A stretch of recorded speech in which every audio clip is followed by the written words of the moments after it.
See, we have recently, the whole country has talked about Operation Sindoor.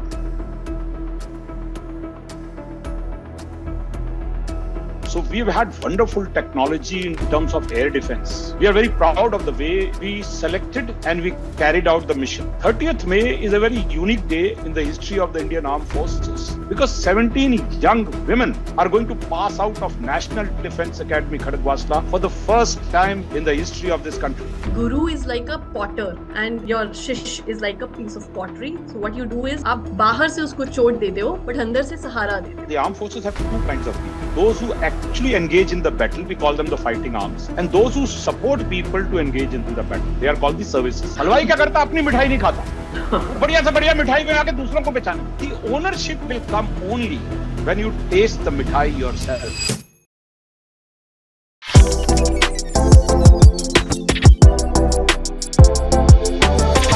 I'll ask you officially now. That's a very nice t-shirt. Yeah, that t-shirt represents the 75th anniversary of the formation of the National Defense Academy, the cradle of leadership. Yes, of course. And we celebrated at global level. So that was global level means some of us went to Australia and New Zealand and as a group, and we celebrated it by recalling some of our golden moments we spent together in Khadagwasla next to Pune in those hills. That's what this t-shirt is all about. Yeah, and I'm just curious, like, is there something written on it, like a? Yeah. It's written. See, here it is written. First is the logo, which is Seva Paramo Dharma. Wow.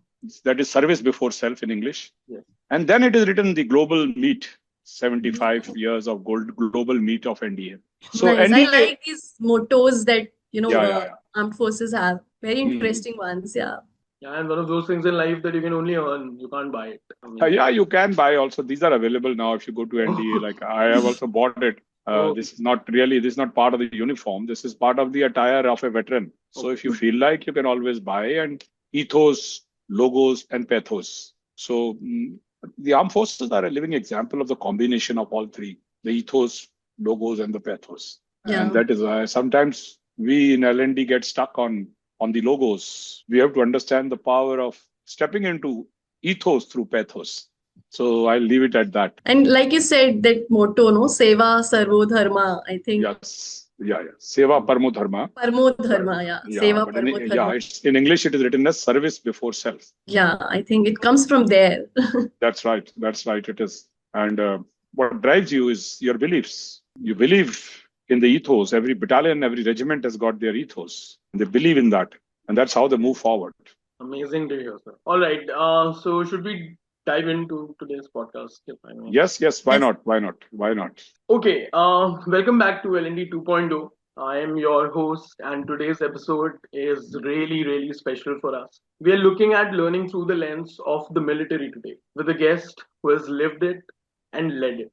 Our special guest today brings a perspective that very few others can. He's led teams in battle zones and boardroom. With over 3 decades of service in the Indian Army and nearly 2 more as a corporate coach and a facilitator, Colonel Aman Brindra has enabled performance in some of the toughest environments imaginable. He's worked across industries, from auto banking to FMCG, with names like Maruti Suzuki, ICICI Bank, and the Aditya Birla Group. Colonel Brindra is a master of coaching for leadership, motivation, resilience, and team building. And today, we're thrilled to have him bring that battlefield wisdom into our L&D studio. Welcome to L&D 2.0, sir. Thank you, Harsh. Thank you. So glad to be here. And of course, we are accompanied with Sakshi, our go-to L&D expert. She's been with us since we began this journey, and I have slowly and gradually run out of different ways to introduce her. Hi, Sakshi. How are you? Hi, Harsh. Good. Looking forward to this conversation with Colonel. Yeah, really. I mean, I'm such a privilege to have Colonel Brindra on board. And I'm sure we'll have a lot of fun today. And there's one thing, I think I've told this to him multiple times, and I want to say it again now that we are having this podcast with him, that I'm always inspired whenever I see his posts, by his passion, his drive, because we are a generation who says that we want to retire at 40. And then, you look at him and he's so driven. Like he said, like, it's not for money. It's not for like his kids are settled.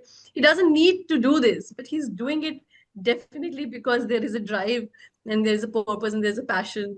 So I'm always inspired. Thank you, Sakshi. Thank you so much. And of course, I've also had the privilege of attending some of the sessions where Colonel Brindra has been training and facilitating. And I've I mean, the easiest way of saying it is I'll never forget those sessions ever. It's not going to happen. So I wish, first of all, thank you both. I wish I had more participants and more enthusiastic colleagues like you in life.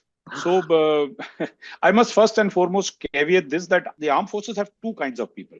Those who actually engage in the battle, we call them the fighting arms, and those who support people to engage in the battle, they are called the services. So Right. I am not from the fighting arms. I am from a service called Corps of Electronics and Mechanical Engineers. Right. We are the people who maintain the equipment, but we have to be there. Like every unit has a doctor for the Yeah. equipment, they have an EME person as a doctor for the equipment. So we are called soldier craftsmen. That's the Wow. terminology for us. Very nice. Noted. I Just think that should be a phrase used for L&D, kind of like enabling the Yeah. warriors on the field, the front-end warriors. 5 minutes into the podcast, and I already have enhanced my vocabulary. Thank you so Okay. much. You'll get many more. I'm sure. I'm sure. All right. So we'll deep dive into our podcast today, and the first topic that we're going to discuss in the third episode of LND 2.0 is what can corporate learning borrow from the armed forces. So we often hear that businesses need to move faster, they need to build resilience, they need to lead through uncertainty. But the military has been doing this for decades and decades. So maybe let's start there. So, sir, how do military institutions build leadership and resilience at scale? What are some of the principles or practices from your experience that we could apply in a corporate or an L&D setup? See, we have recently, the whole country has talked about Operation Sindoor. Right. So we've had wonderful technology in terms of air defense, the state of the art in the world. We are very proud of the way we selected and we carried out the mission. We were very clear that we are not escalating, but you will use the accurate place to hit only the terrorist. And then we saw Pakistanis getting their act together. Then we hit them in the airfields. But all this while, what we talk about is the high technology made in India, our own indigenous defense industry and the missiles. One thing we are forgetting, even in the world of AI, the most important aspect of technology is the emotion of the human being. Absolutely. And no AI can replace. Emotion is energy in motion. And that brings no weapon system can fire on its own, even if it is based on AI. In some ways, it is a human being. So one thing which the armed forces do is the quality of human beings. And that is where the L&D needs to understand. I draw your attention to a very important date, which is just coming in this week. It's on 30th May. 30th May is a very unique day in the history of the Indian Armed Forces because 17 young women are going to pass out of National Defense Academy, Khadagwasla, for the first time in the history of this country. NDA was meant for young boys. The phrase was, you give them a boy and they give you back an officer and a gentleman. So the whole laundry list has to change now. And these girls joined it about 3 years back, this beautiful academy, of which I also happen to be I also passed out of the porticos of National Defense Academy. So how do we deal with this when the corporates are struggling with dealing with first millennials and now Generation Z? Here is a soldier officer coming out and she's a lady. A lot of our own seniors did not accept it. But then it is the Honorable Supreme Court who has said that we need to have ladies there.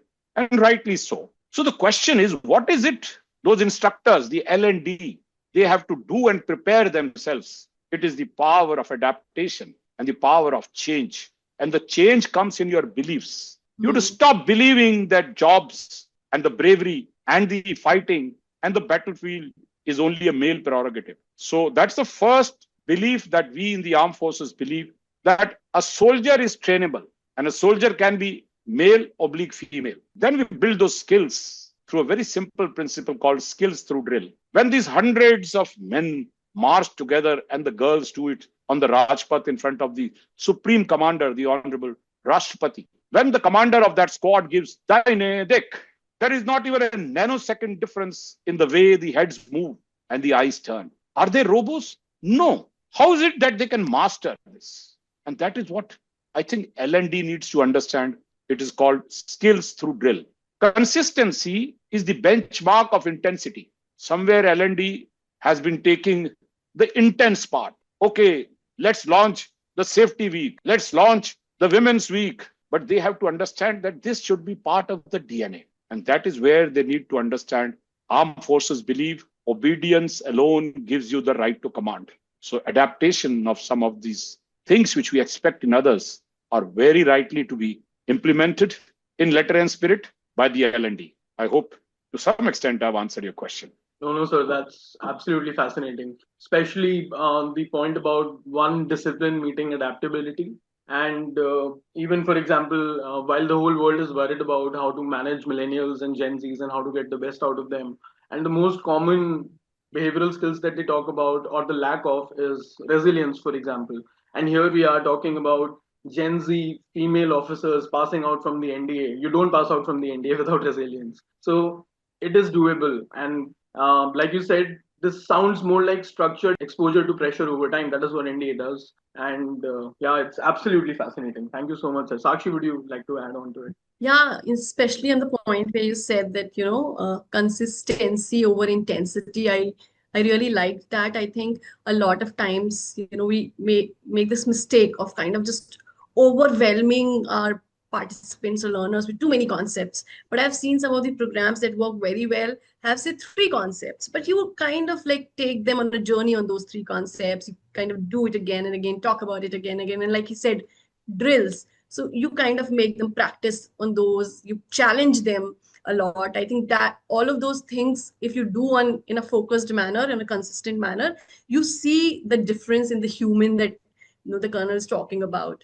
Yeah. So I totally agree. And a lot of times, I mean, I've been in that place where I might have made that mistake earlier in my career, that you kind of focus too much on overwhelming people. But what's important is the consistency and the discipline to, like he said, to win the battle in the mind and win the battle of the beliefs. Absolutely. And integrating it, I mean, not just being dependent on Women's Week, for example, integrating that Yeah. philosophy throughout the year. Yeah. Right.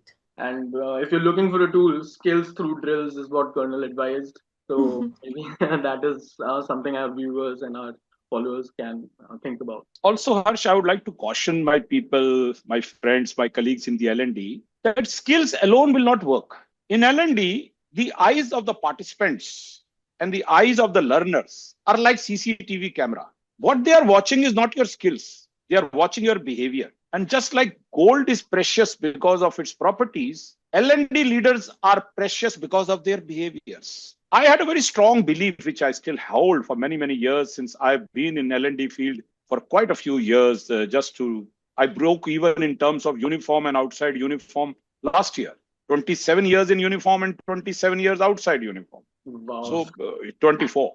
In a 54 years journey of leaving your home, one of the things which I found L&D really wanting is to understand how do they behave. And so they have to remember just picking up presentation skills, communication skills, and now AI related skills or some software or say e-learning. Very important, very crucial. However, that is only a very small bit of the scale. The equation which I learned from mentor learning, my own teacher, Mani, Shakshi knows him. So Mani's favorite equation is that skills into belief is equal to behavior. So skill is like driving and behavior is like safe driving.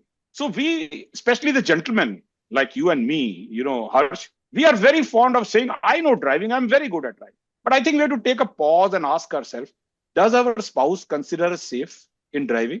Is our spouse feeling comfortable when we are driving? Perhaps that's where the honesty goes foot. So what's the gap? Driving is a skill. Safe driving is a behavior. And the gap is the beliefs. So L&D person, when he has to get his acts together, he has to draw the inspiration of the beliefs of a soldier in the armed forces. And armed forces is not a profession. It's a way of life. You can't join the army and leave the army. You join the army and you remain in the army till the day you die. And I think the same should apply to L&D. You can't leave L&D. And another very beautiful example which we could relate it is what extent of beliefs make what extent of difference. So Harsh, you're a science student or are you a... Sir, I was in school, I was a commerce student, but my entire education is in English literature, so arts. Oh, English literature. And how about you, Sakshi? So I'm BTech and then MBA. Okay, then you'll understand the BTech part. So there is a very famous process in making steel because, I've done a lot of work with Hindalco also. And so this makes a lot of metals, even Birla Copper I work with. I even work with HAL. HAL is our special unit of Aditya Birla Group in Aurangabad, which makes the special aluminium for all the missiles. Very, very niche team. I have the privilege of going and discussing behavior with them for many, many sessions. So there is a particular hated diagram for students, which is called the iron carbon diagram. Now, what is this iron carbon diagram? Harsh, the basic material in making any product of iron is iron, Fe. Right. Now, the same iron becomes wrought iron, cast iron, stainless steel, hyper-resistant steel, and very, very hyper-resistant steel, and so on and so forth. So what's the difference in the process? It's the amount of carbon, the percentage of carbon. So skills is ferrous, carbon is belief, and behavior is the kind of product you make. So you have to mindfully, in L&D, learn also from engineering. And that is what a commander does. A commander tunes not the skills of a soldier. They are already brought. But as per the dynamic situation, he mixes the right amount of beliefs. And that beliefs bring the right behavior which is required in front of the enemy. I hope this sounds palatable to you. Yes, Sakshi. Yes, yes. So, Colonel, I liked what you said that, beliefs into behavior. No, skills into belief is equal to Skills into behavior. beliefs is equal to behavior. And then you also spoke about how you need to focus on safe driving and not just driving. That's And right. one of the things that has always stuck with me is that how armed forces, though you are in, some of the most adventurous setups, you come across people who feel very secure. And my understanding is it's not just because of their own individual resilience, but it is also because of team resilience. Like you said, Absolutely. it's not just your belief, it's the Yeah, collective belief that you're yeah. working towards. So I'm also curious that how is that team resilience built in army? Excellent question. And it again takes me back that soldier is a human being first and a soldier later. When you realize that he's a human being, you have to relate that human being to the human being in you. Like I said, I am not the one who's been fighting battles, but I have been handling human beings to get their productivity. An example which I would like to share is my celebration of Holi in the year 1980. I was across the Khardungla, and that time there was no Siachen Glacier. There was no problem of Galwan Valley. But we were in a place called Thois. Thois is across Khardungla. And those days, there were no mobiles. I'm talking of 1980. That means 45 years from today. I was a young captain commanding a detachment. We call it Advanced Workshop Detachment, AWD, of 30 people. And they were all young people, but some of them were even elder to me by age. I was just about 25, 26 years old, maybe 25. And 80 means I was 26 plus. So Holi was to be celebrated with my troops. Now the problem was the letters used to come in a helicopter. Even their fresh rations, some stuff used to come by air dropping. The airplane drops it with a parachute in the valley. However, when the weather changes from winter to summer, some phenomena, I'm not really into metallurgy and things like that or meteorology, the clouds are low. And when the clouds are low, for many, many days, the helicopter comes and goes back. And the aircraft comes, the AN-12s and AN-32s, those were the aircraft that time, the transporters or the packet aircraft, they used to go back. However, I took a decision. What stops us from celebrating Holi at home, away from home? And that decision really touches the heart of those people who are in sub-zero temperature changing engines. I'm talking of soldier craftsmen. Mine was not a job where people are fighting.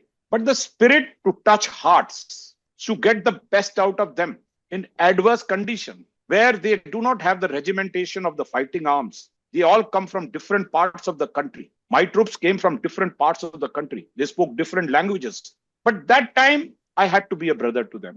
I imagined myself celebrating Holi at home. What would have I done? It was tons of rum and tons of dirty songs. That's how the day was spent.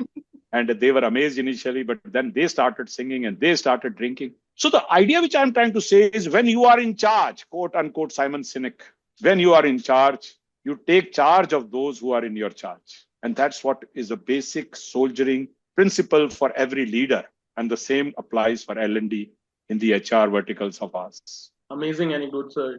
What a story. All right. So that sort of brings us to our second question when we talk about what more the L&D and the corporate setup can take from the army. थोड़ा sir अब uncertainty के बारे में बात करते हैं. So in the army, you are quite literally training for the unknown. What does training for uncertainty look like in the military? And how is it different from the businesses, how businesses are usually training people? So my take on this is the terminology is the same. The Right. terminology is called your tolerance for ambiguity. Whether it is business or whether it is armed forces, you will never have a clear picture because the situation changes. So when the situation is ambiguous, what you have heard the word VUCA, which is very common, and I'm not going to repeat it, but I draw your attention to an often quoted example of the Mumbai terror attacks, Tata's Taj Mahal Hotel. When the NSG commandos came from Gurgaon, Manesar, they had no idea what was happening. There was no briefing for them.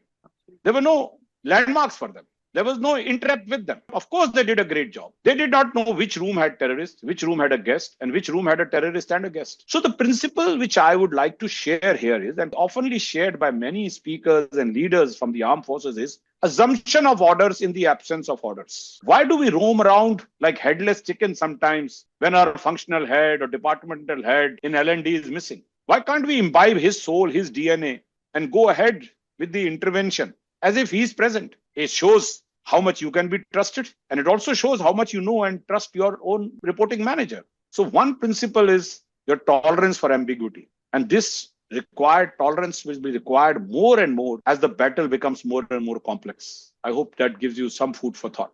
It does, sir. It does, sir. So actually, I'll pivot the conversation towards you. So, Colonel Bindra mentioned VUCA. We're living in a bunny world. We keep talking about it. Brittle, anxious, non-linear, incomprehensible. I think businesses say they want agility, but do we? I don't think we stimulate ambiguity enough. Most training environments, for example, are still too predictable. And that leads me to my next questions, actually. Can corporate N&D learn to design better simulations, decision-making drills, or even character-building moments, for example, from some of the training models that Colonel Bindra mentioned from the army? So one of the things in terms of uncertainty that I want to call out is the context today. So from the time like when I had started working 15 years back, things were a lot more stable to now. I see that, like Colonel said, that you can't just wait for somebody to guide you, give you instructions, and then execute things. You are solving in whichever role you are.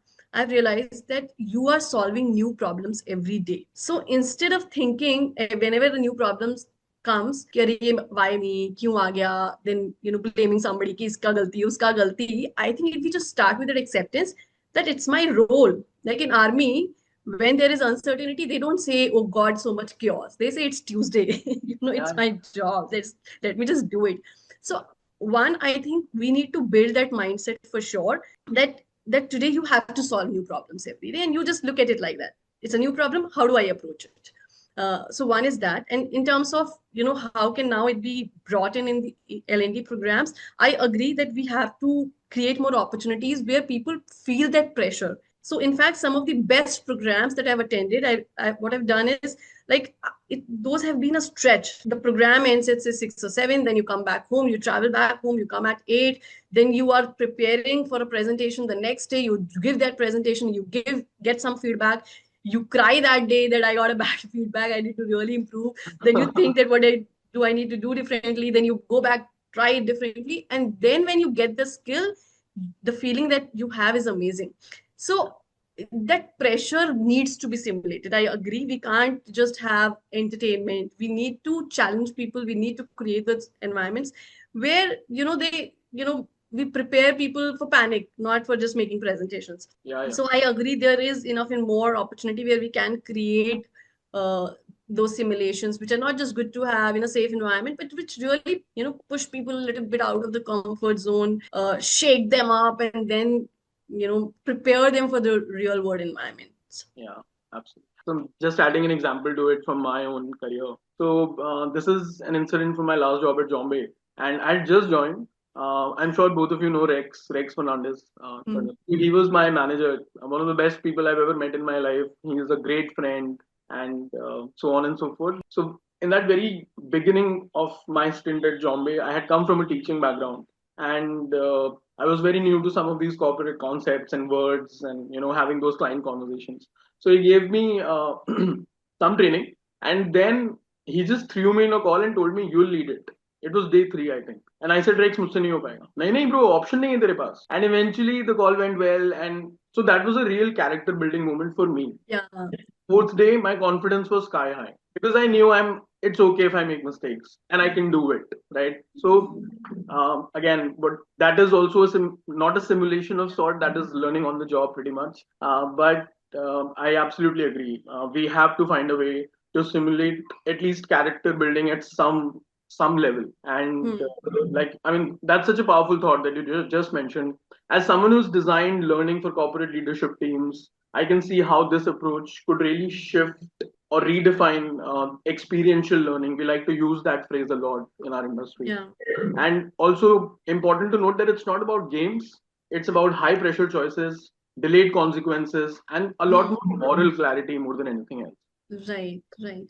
In fact, I remember like a very similar experience I had with one of my managers early in my career where I had to give a presentation and I said that can I take somebody senior with me to kind of just shadow me? And he said that it's your choice. If you want to behave like a child, you can, but if you want to behave like an adult, you can do that also. And that really hit me. I was like, no, now I'm going to do it on my own. So you're right that for managers, these in the moment conversations are very important, whether they're challenging people or whether just like comforting people too much. And that is the challenge that's coming with Gen Zs. For example, now we keep talking about a lack of resilience, a lack of. So I know people, for example, if they were put in the same situation that Rex put me in, they would taken off the next day. And now we're talking about building that entire generation. So while there are these examples, for example, Colonel Bindra told us about these women officers who are going to pass out on the 30th of May. Someone passing out from NDA, resilience is out of the question. You can't doubt that, right? But there is this huge chunk of the population, and Colonel Bindra, I've been working with college students a lot over the last year with the Campus to Corporate program that my company offers. Yeah.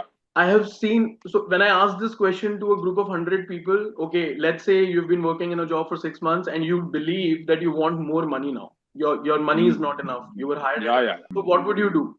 Instead of them telling me that I would reach out to my manager, 100 out of those 100 people, at least 80, 90 people, the first answer they give me is I'll switch. And so that is the kind of audience also that we're trying to help. And these simulations, especially when it comes to character building and understanding that uncertainty and chaos and panic is just part of the job. It's the world we're living in right now. I mean, it's May, and what date it is today? 25th May, and it's been raining like crazy. So yeah, it's raining here in Chandigarh. Yeah, same here. Okay, Sakshi, Hyderabad, how's the weather been? Yeah, it's been similar. It's been raining. So these are unprecedented things. It's not supposed to rain at this time of the year, but similarly, everything has changed. So thank you so much for such wonderful anecdotes, Sir Sakshi. What a brilliant first part of today's podcast. We'll just take a quick pause here and then we'll move to the second segment of today's podcast.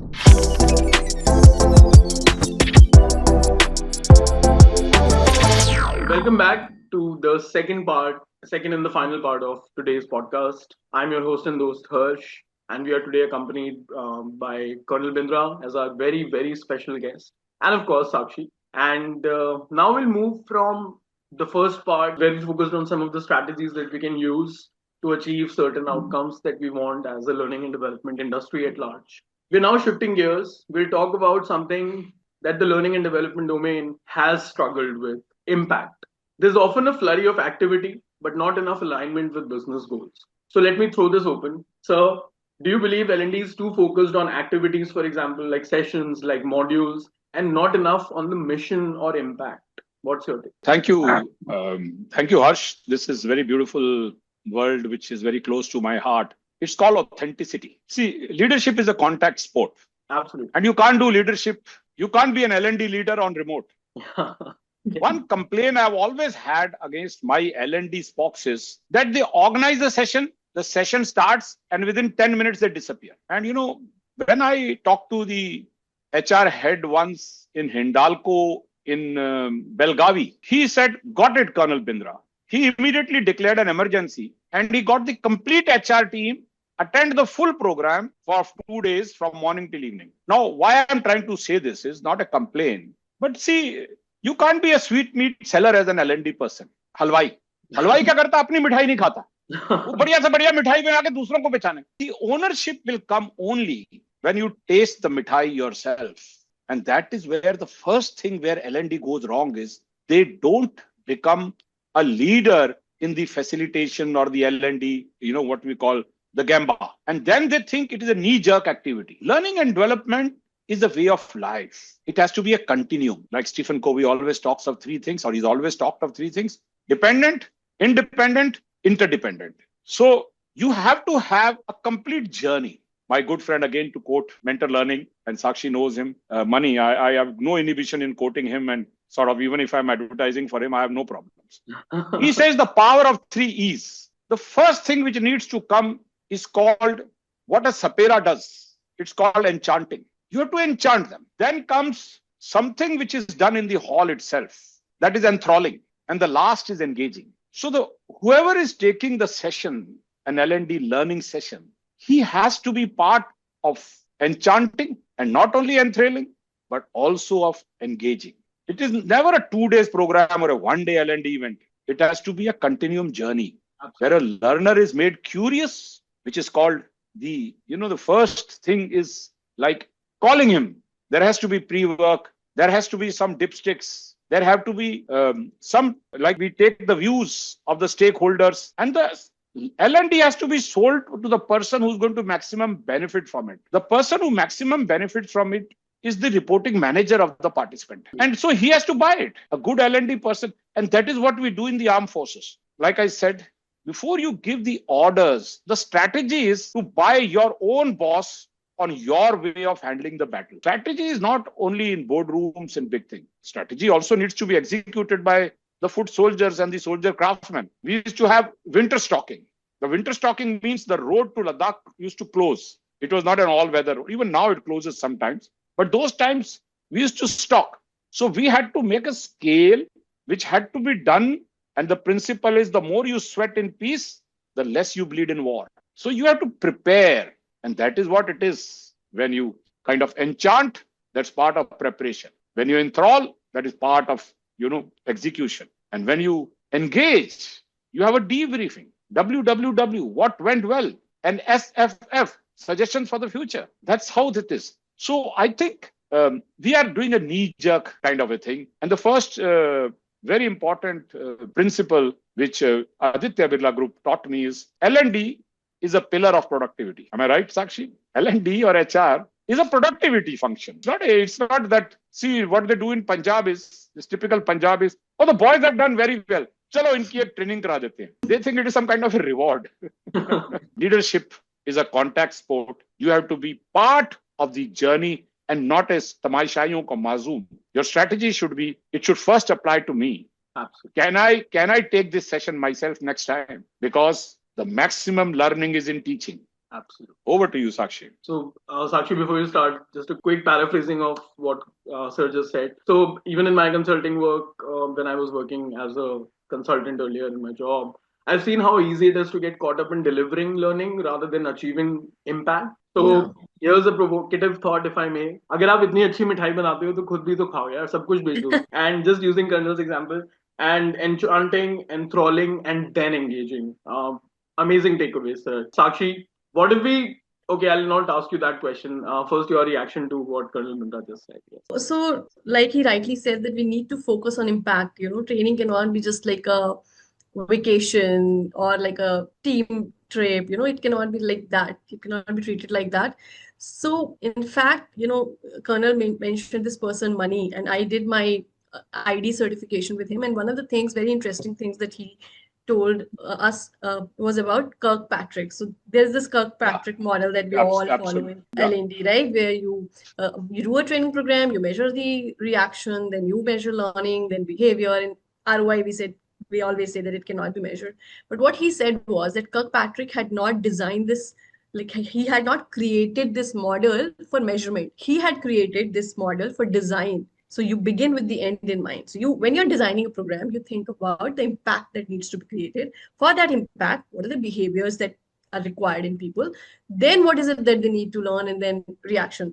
And so, for example, if we want people to be solving more problems on the ground to help customers. So the behavior that we need is that they should be able to be, reaching out to each other, collaborating quickly, solving problems in an agile manner. They're not fragile, they're more agile in terms of problem solving. And if those are the behaviors that we want to build, then what is it that they need to learn? So generally we kind of do it like a post-mortem, but like Colonel said, we need to start with impact. And in fact, I was watching Mahabharat last year, and there's this person, Shakuni, though he's an antagonist, but he's known to be the best strategist in the world. So one of the things that he always says is that, रण भूमि में जीतने से पहले मनोभूमि में जीतना पड़ता है. And I really like that you have to start with there, and then eventually, like we say, that every battle is won before it's fought. It's your strategy. So do we have that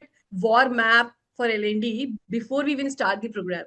It's generally we do it and then we kind of are measuring everything. But we need to, because like he said, if we have that war map, then we will be attending those programs, you'll be observing those programs, you'll be seeing if it's moving in that impact direction or not, and then we'll be making changes in the flow. So I totally agree with what he said, and we need to start with impact. And we sort of touched upon the focus has to be on results, while, like you said, while designing these programs. And right. We spoke about it in the last episode also. We touched upon it a little bit. So quick takeaways from what Sakshi just said: agile, not fragile. And very important that you keep that Kirkpatrick model in your mind. And while yes, reaction learning behavior is of course something that we are addressing, but results, performance, how do we translate all of our effort into people while they're working on the ground day to day, and are we able to change those results? It's really important to have that in your mind before you even start designing a program. So fantastic, Sakshi. Okay, what if we treated learning design like a mission op, where we have strategy briefings, we have outcome clarity, we have contingencies, and we have post-op reviews? What would change if that happened? I think it has to be done that way. So you have to have a very clear-cut objective. You cannot have a mission without objective, and that objective comes from the leader's vision. So like you just said some time back, execution begins in somebody's mind. So we see political strategy for the armed forces is something which a soldier like me, and especially an EME guy, is not very knowledgeable, very aware of. But strategy in terms of, say, for a guy like me, logistics, in L&D, the arrangements. I see a lot of people running for marker pens, for flip charts at the last moment, though I give a clear cut, like I'm going tomorrow to JSW's plants in Salem for safety conversations. Tomorrow morning, I'm going there. For 3 days, 4 days, I'm there. I've already given my checklist. And the strategy is that if you take care of small things, big things take care of themselves. You don't get a second chance to make the first impression. And L&D is not just an event. L&D is a spiritual activity. And that is where the spirituality counts, because you have a strategy in place which has to come from consistency and with your contact leadership. Absolutely. How does that sound to you?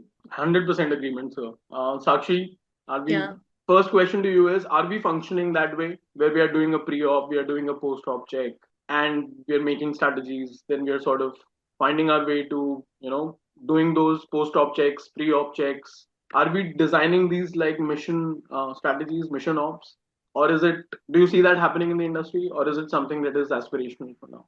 So I think some clients I've seen, they're doing it. They're very particular about it, that what is it that we want to achieve. And then before that, they would ask us to kind of put the behavioral outcomes first, and, and then create those. And they will see that, speak to our high performers also, see what they're doing well, speak to people who are not performing well, find the contrast. So they kind of go in a very strategic way about it. But like we said, that till it's aspirational for a lot of us. Right. And in terms of strategy, like we spoke about how a battle is won before it's fought. Strategy is not just about then doing it as a transactional thing.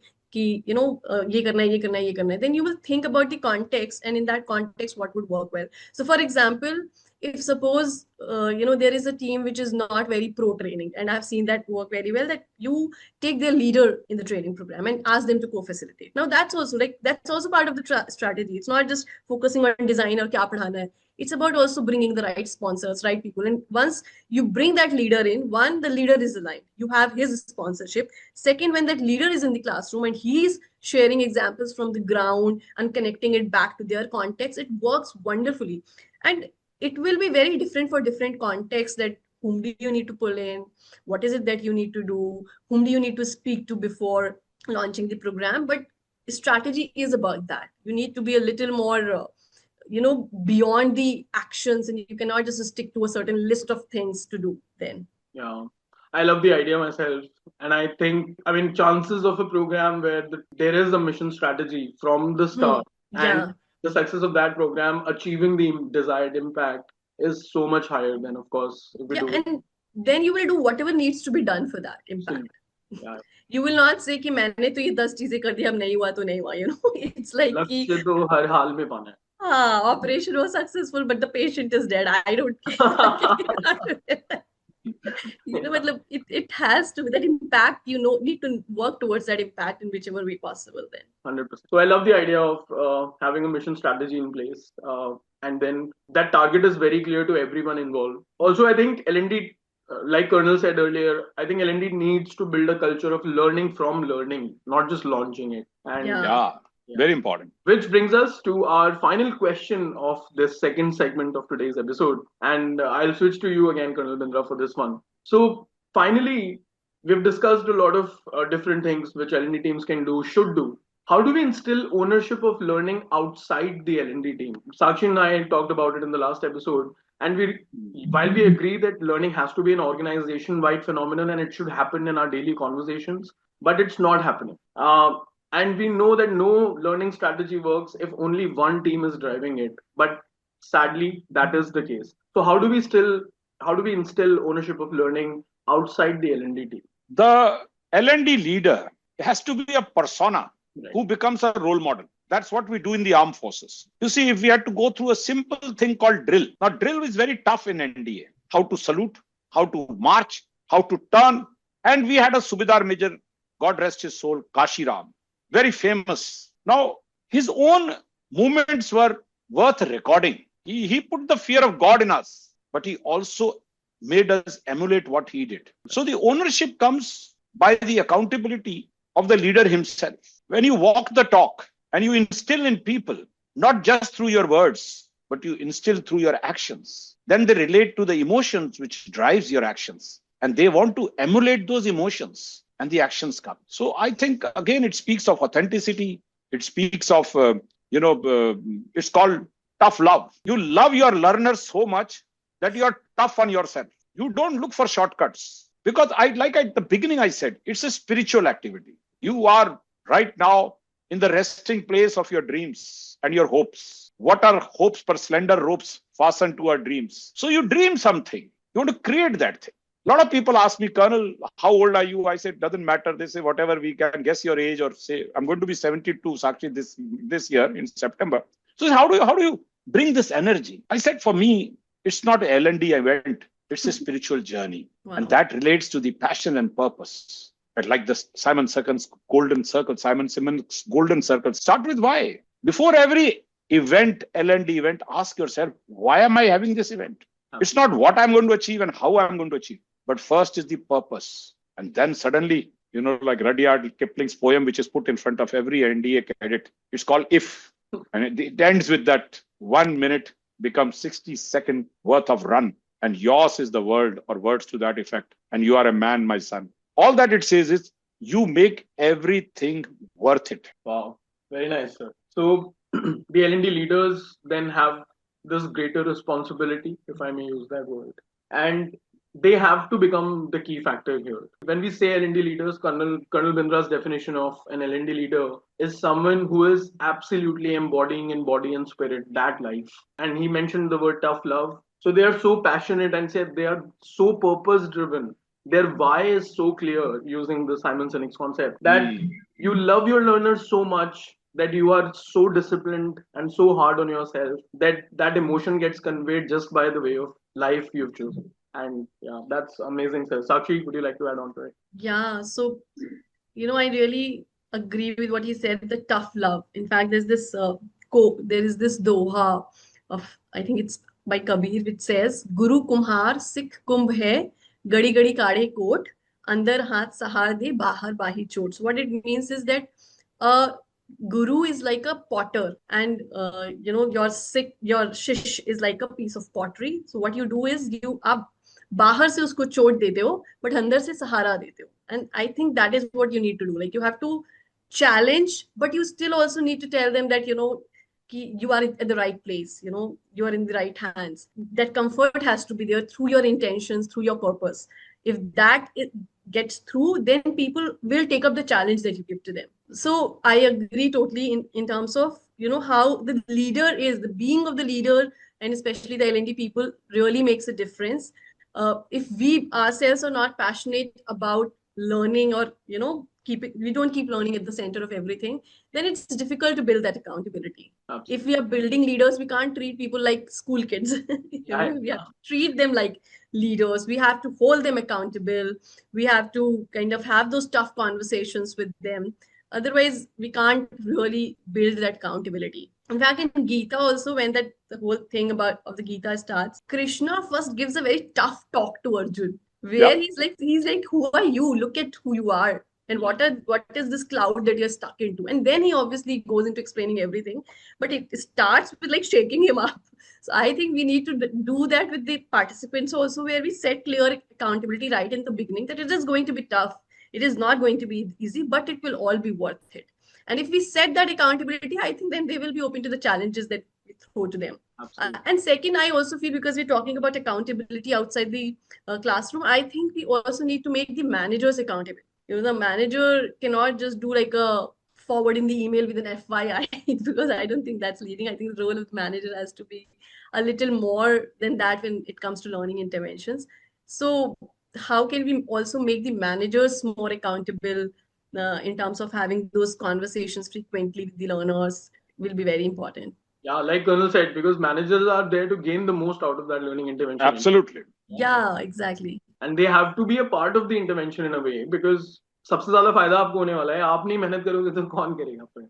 Yeah, they have to be the partners in the whole thing. Yeah, 100%. So before we wrap up, I would like to give both of you one last 1 minute each, if I may. You could talk about one thing you would recommend to L&D teams, for example, or leaders who are trying to be more strategic, or what and how they can learn from the military approach, for example, Colonel. I know we've discussed so many things already, and you've given such wonderful, wonderful tips already. Any last messages, and even your experience of being on our show today, having this discussion with us, anything you would like to add? Thank you, Harsh. If you ask any successful armed forces senior officer, a general or a commodore or an air marshal, can he recollect some of the most exciting tenure that he had? Invariably, he will talk to you when he was posted as an instructor.